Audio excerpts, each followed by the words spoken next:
Well, welcome everyone. We are going to jump right into a presentation today focused on time management and building strong habits and how important that can be when building a law practice.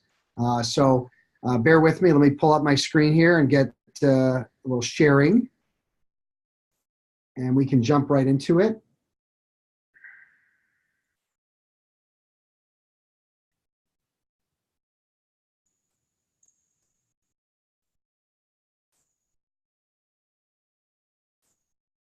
All right, so essentially, going through some content. Here's sort of the layout of what we want to cover today. Number one is, better understanding of how to use your time. I mean, time is money. You're billing by the hour. Every hour you spend doing ineffective networking or maybe work that you shouldn't be doing or things that go off, that take you off in a direction that's inefficient use of your time. We're going to talk about that. Looking at your own behaviors and how they affect your productivity and how you feel about yourself and how you feel about business development and your job. Developing better business development habits. And then really just staying consistent when the chips are down and how to really focus on that. It seems to be when someone is feeling kind of down about things, and then, people can pick up on that. So even when we're down, we want to look at, what are some things we can do to pick things back up and get back on the track. So first slide I have for you is really about managing your time. And I'm not going to take credit for this. I didn't invent, time management process. I'm not, I'm not going to claim that I did. But the guy who I've been recommending for years and who really kind of saved my rear is David Allen. And he created a book called Getting Things Done and some processes within that book that have really been a game changer for me. I'm not going to show you, too much around my office, but, there's not much on my desk. I don't have stacks of business cards. I don't have, brochures mixed in with proposals, mixed in with, all types of stuff. And really, that's because of this book. I really took to heart what it said to do to get organized with your time, and that's kind of what's been keeping me going. Look at some of the thoughts that he has is the 4 Ds. And some of you have heard this before, but it doesn't hurt to kind of get refreshed. Number one is if it's something that you can do, and again, we're talking about things that just come into your head, come into your world. It could be an email, a phone call, a letter, a message, a new case, a new strategic partner opportunity. Everything can be categorized as, coming into your head, and then what do you do with it? And if you can, in a snap of a finger, think about where that goes and what you do, it's going to help you get really organized really fast. So if it's something that comes into your world and it's something you can knock out in under 2 minutes, then it's a do it. And you just get it done, reply to the email, shoot the voicemail back. It's off your plate. It's done. Good to go. Caveat to this is if you're in the middle of doing what I call brain work, where you're just focused on a file, you're focused on a brief, whatever, and you stop to do 2-minute thing here and 30-second thing here and 10-second thing here, answer an email. He figured out statistically through data and research that you're losing 15 minutes of productivity. So you may think you're able to multitask. He says that multitasking is a myth. People really aren't able to multitask, and if you think you are, because you're doing multiple things, doesn't mean that you're doing any of them well. And when you're in the middle of brain work in particular, very difficult to get back to where you just were if you stop to do something. So again, if it's in the morning or in the afternoon or during lunch and you can knock out a bunch of 2-minute things, he says to just get rid of it.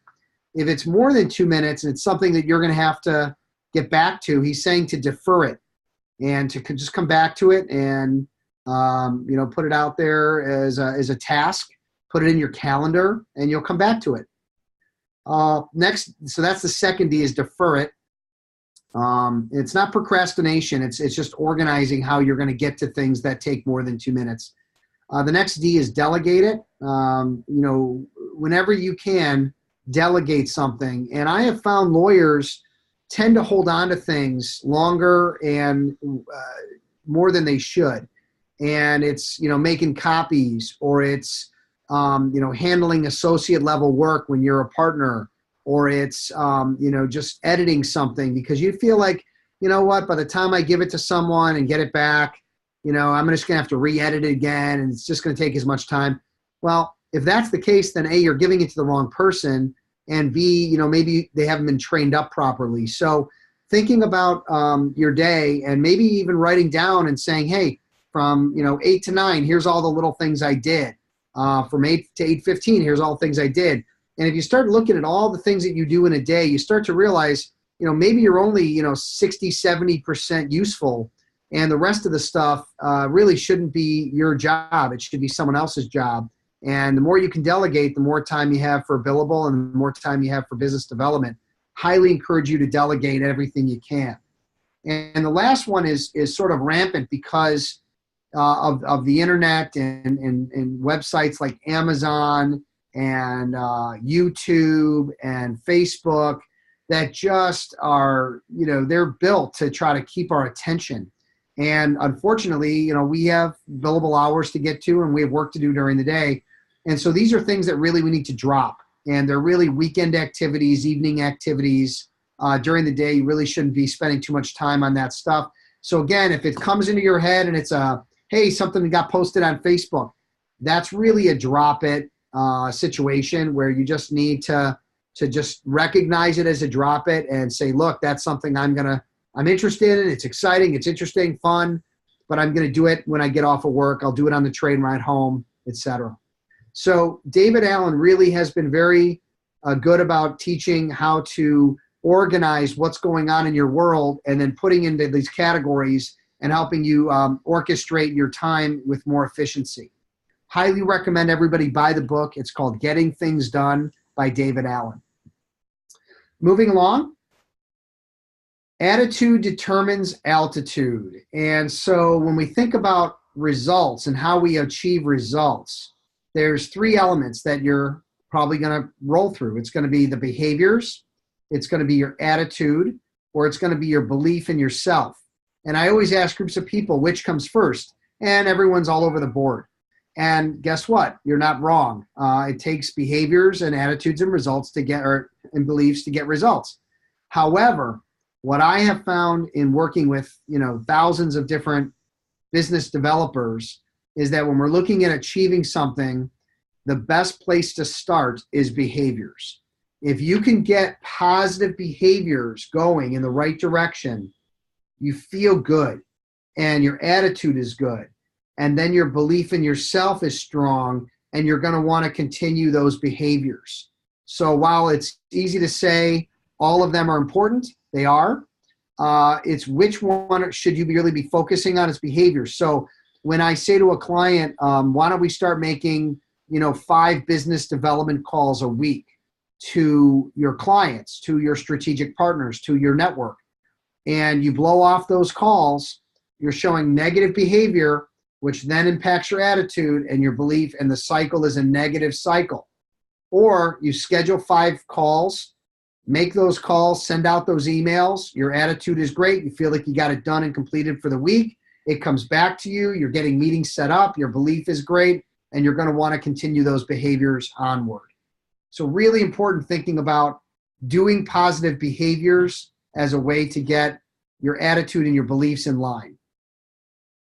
Moving along, there's another book that another thing I won't take credit for, but I love to use other smart people to get information, and this one is terrific. It's a book by Charles Duhigg called Power of Habit, probably only a few years old. And essentially what he did is he studied habits, good habits, positive habits, bad habits. And what he did was he figured out that there was what's called a habit loop. So this is different than my previous slide of behaviors, attitudes, and beliefs, but it is still a loop with 3 parts. And what he did was he said every habit, good or bad, has a cue that sets it off, a routine that you get into, and then a reward that happens at the end. So let's take smoking, okay, bad habit. The cue is you finished a meal. After a meal, you know that that's when you smoke, that's when you get a craving. Your routine is the cigarette, and your reward is the rush of nicotine and the feeling of whatever, release or relief or whatever. I don't smoke, so I don't know what the reward is, but I have to believe there's one there. And, it's part of the addiction. Okay.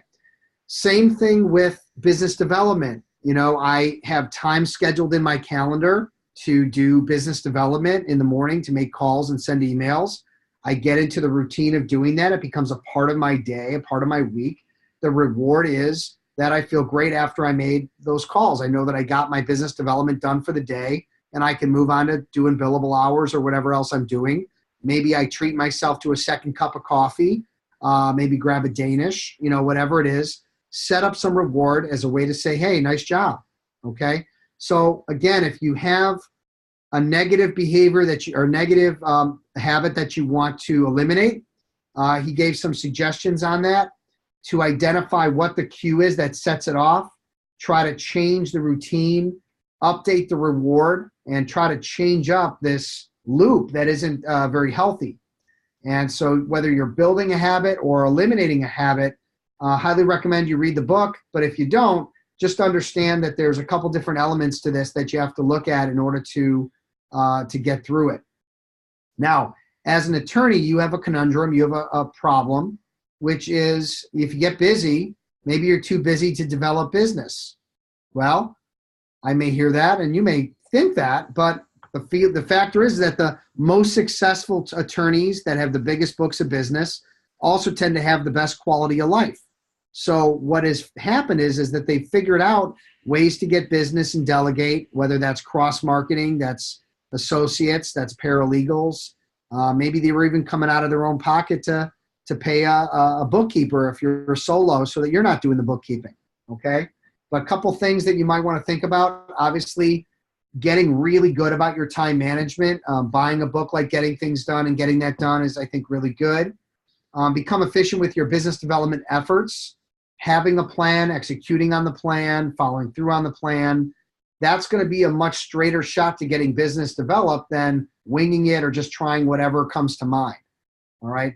And keep in mind, the efficiencies in business development can put many, many hours back on your calendar, in your day and in your week, because you're not going to be chasing after unqualified prospects. You're not going to be spinning your wheels with strategic partners that don't produce for you, et cetera, et cetera.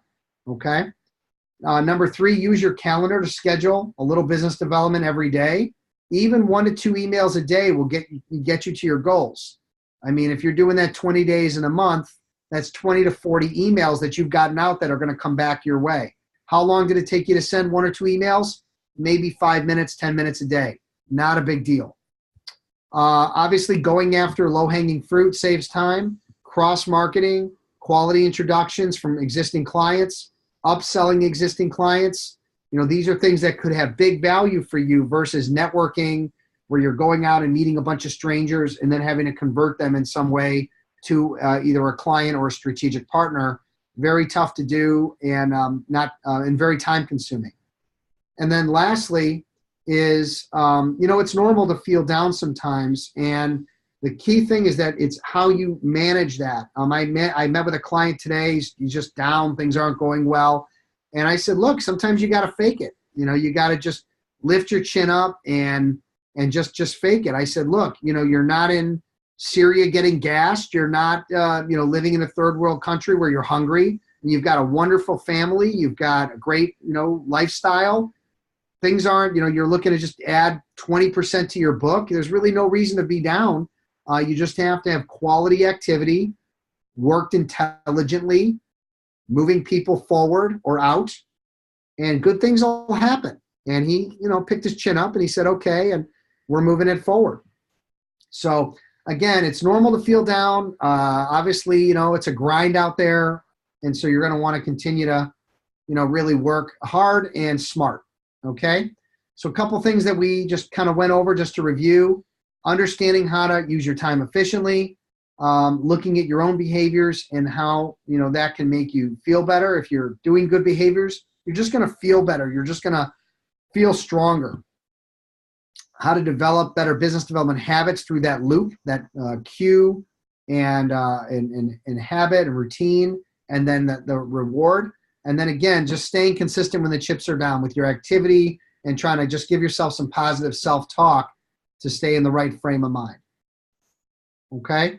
So that's the program for today. I hope you guys have a chance to watch this and get a couple of tips and takeaways. And we'll see you soon in our next meeting. Thanks.